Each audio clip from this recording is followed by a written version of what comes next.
news. And first up is the Tottenham end of season awards, as Lucas Bergvall has scooped pretty much all the honours. There were 4 that were given out. So Lucas Bergvall has won official Supporters Club Player of the Season, 1 Hotspur Player of the Season, and 1 Hotspur Junior Player of the Season.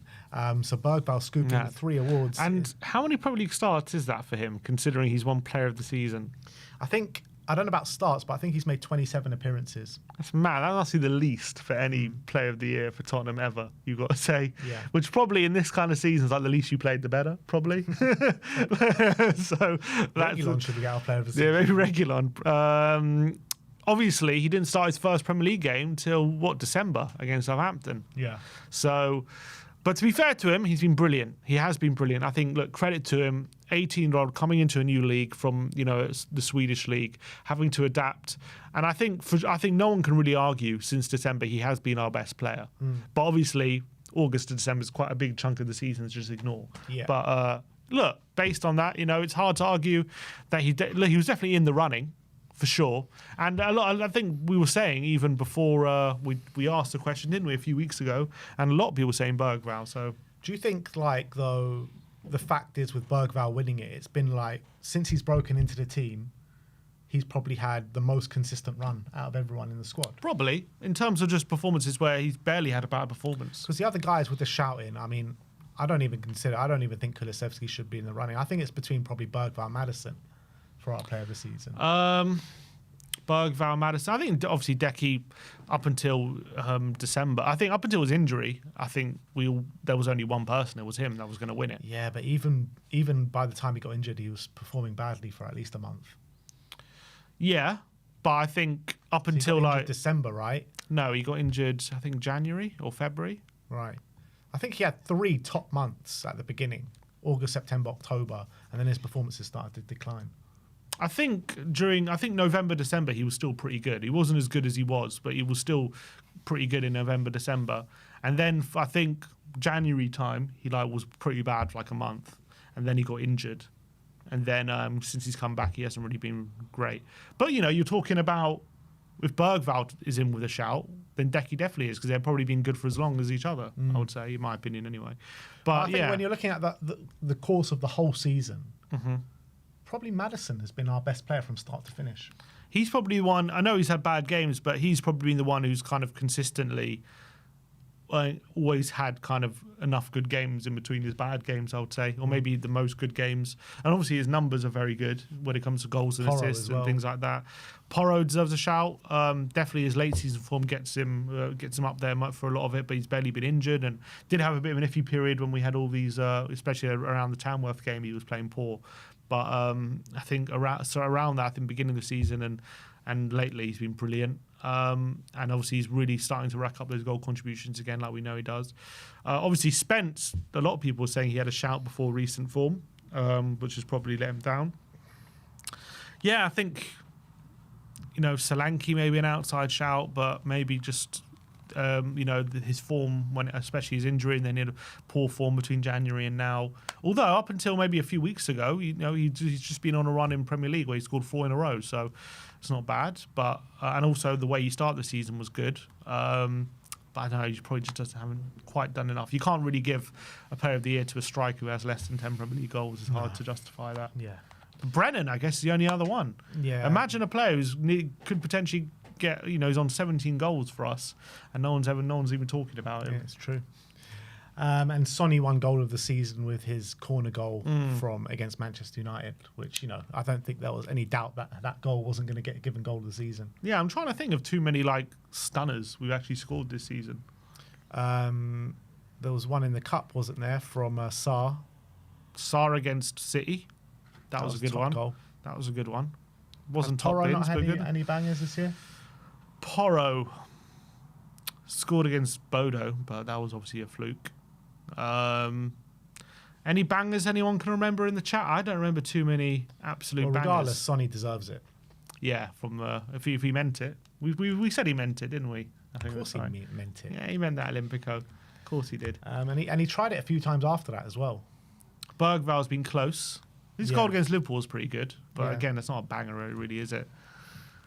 I can't think. Yeah, Sonny's a clear winner. Let's be honest. I think Solanke's diving header against Newcastle was underrated. Yeah, that was pretty decent. That was underrated, but Porro put 2 bangers in, someone said.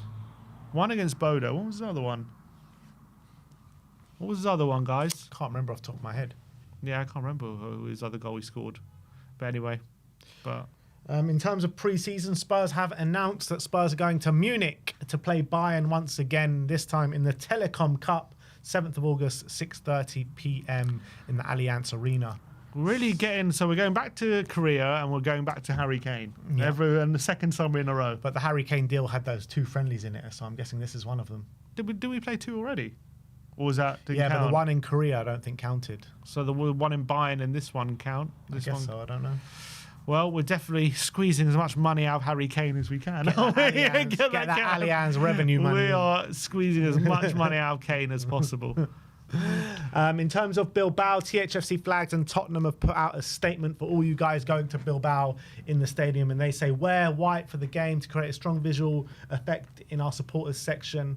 And as it was so impactful in the home game against Bodo in the semi-final earlier this month, supporters travelling to Bilbao are encouraged to wear something white for the game, such as your favourite home shirt down the years. Further information for our plans to create a special atmosphere in the stadium ahead of kickoff will be communicated separately. So plans in place, people.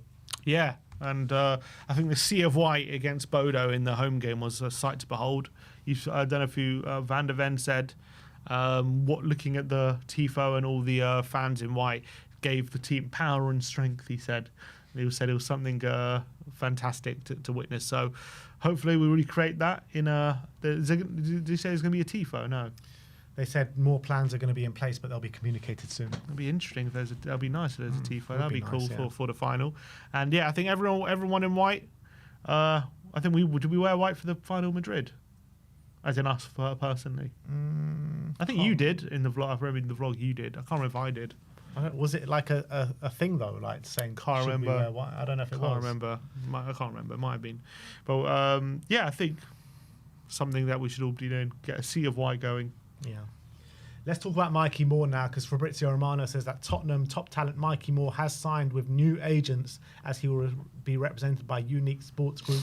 The Spurs Gems signed a deal at the club until June 2027 last summer. One more addition for the USG after Ethan Nwaneri. And Give Me Sport, off the back of that, has said that Tottenham are ready to hand Mikey Moore a new contract as they are determined to prove his value to them after deciding that there's no way they'll allow him to join the Bundesliga heavyweight Borussia Dortmund when the transfer window reopens for business in the summer. And it's interesting him joining this USG, because I believe that when Nwaneri joined them, he signed a big contract with Arsenal straight away after that as well. So I assume this is hopefully going to be the same. Yeah, and I think, look, as much as there have been times he struggled this season, whatever, I think for a 17-year-old, he's done pretty well, in my opinion. There's not many 17-year-olds who have played as much as him this season and also shown as much as him. Obviously, there's been a few, but they're, like, at the moment, some of the world's top talents. And I think Mikey Moore, positive season for him, and I think he deserves a new contract. And I think this season will grow in belief that this guy is going to be a top talent for us, in my opinion. Yeah, so let's hope he does sign that contract, because I think he's going to be massive for us in the future. Give Me Sport are claiming that Juventus star Dusan Vlahovic could be made available for an affordable transfer fee. Juve would ideally want £35 million, but they might even greenlight a sale for £20 million, largely due to his sub-performances lately and the fact that he's about to enter his last year of his contract, and Tottenham are well informed on the situation. Would you like to see Dusan Vlahovic at Spurs? I mean, for £20 million, it's hard to say. I mean, he hasn't been great for Juve, to be honest. Last season, though, I thought he was really good. Last season, at times, he was good. I think clearly, look, obviously for Fiorentina before that, he was very good. That which convinced Juve to stump up the money for him. I like him. I think he's a good striker. He's got a good left foot. But I don't know. There's something missing from him, I think. I don't know if he's got, like... He's like one of these strikers who's strong, but he's, like, not dominant. You know what I mean? He's not, like, physically dominant. So, like, he can still get bullied, but he still kind of relies on his physical traits, which aren't quite up there, I feel. And so he can kind of be bullied out of games. But technically, he's good. He's got a good left foot. I mean, for that price, I wouldn't mind it, I guess. And I think if you I think he might be a striker who needs to play in the 2. The thing is, though, I don't like this. For that price, he's good. Like, we need to buy players that are just good, that are going to do the business for us, not just because he's on a cheap deal. That's the way the club look at it, and that's the completely wrong way of looking at getting deals done. We need to just buy players that are going to be good for us, you know what I mean? Not just because we want to skimp out on a bit of money. Well, support a different club then. But that's the way that us as fans should be looking at it. Like, we shouldn't be looking at it like saying, oh, you know what, for 20 million, he'll be a decent signing. Like, well, would he be a decent signing for 50 million? We don't want him then if he's not going to be. Yeah, but you always got to make these judgment calls. Like, for example, Chiesa, like, they only signed him because he was cheap. Didn't sign him because, like, I know he hasn't done great. He's had no impact. I know, but I'm just like, I wanted him in the summer. You know, but players are worth certain amounts, and some players are worth the risk for certain amounts, and some players are not for other amounts. And that's just how you got to make the judgment call sometimes. Yeah, I mean, but for us, like, we need to take this squad onto the next level. And every signing is so important for us. That Chiesa signing for Liverpool wasn't really important. Like Trossard, if he was 70 million, they probably wouldn't have got him, but because he was 30, they went for him. Yeah, for Arsenal, and he's done well. Like, that's, you know, you got to make those kind of calls. L'Equipe are claiming that Jonathan David is in talks with several European clubs now, with his contract coming to an end. Juventus, Napoli, Spurs, and Villa all in talks with the Canadian forward. Yeah, it's ramping up. I think the ones with Napoli are really ramping up, and I think it makes a lot of sense because I think him and Lukaku up front would be brilliant. Replace Osimhen. Replace Osimhen. They play a front 2. I think he's the kind of striker as well who probably would really thrive off having a strike partner. And I think under Conte it would really work. So I understand why those links are there. And obviously they might be Serie A champions as well. We have to wait and see. So I think that makes a lot of sense. For us, I think it definitely makes a lot of sense in terms of being a kind of alternative to Solanke, selling Richarlison. And I would love him at Tottenham if we can convince him. I do think we're going to need Champions League football for that to happen. If we have any kind of case, anyway. But yeah, if I'm him, I think Napoli is a really good option. Yeah, look, I think all these options. I mean, with the Juventus one, it makes sense if they're trying to get rid of Vlahovic and bring in Jonathan David. Well, they're going to do Moani. He's kind of gone quiet, hasn't he? Yeah, I think he had a really good start, and then he's just been off the boil. But I think the Juventus just in general have been off the boil.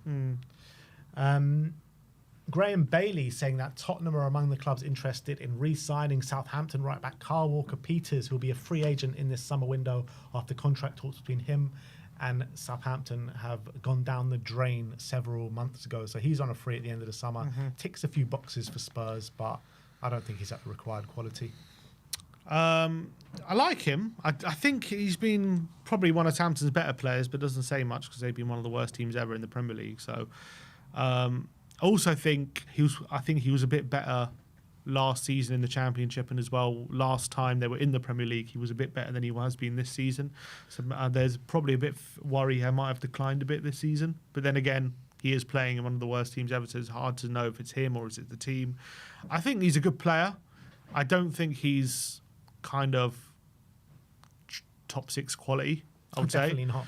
I do think he's a Premier League player. I do think he's good enough for a Premier League team, but I think the bottom end of the Premier League. Yeah, probably a mid-table, bottom end, something like that.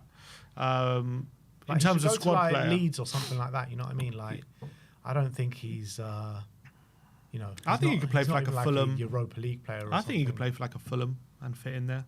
I think he could do a good job. Who do Fulham have at fullback?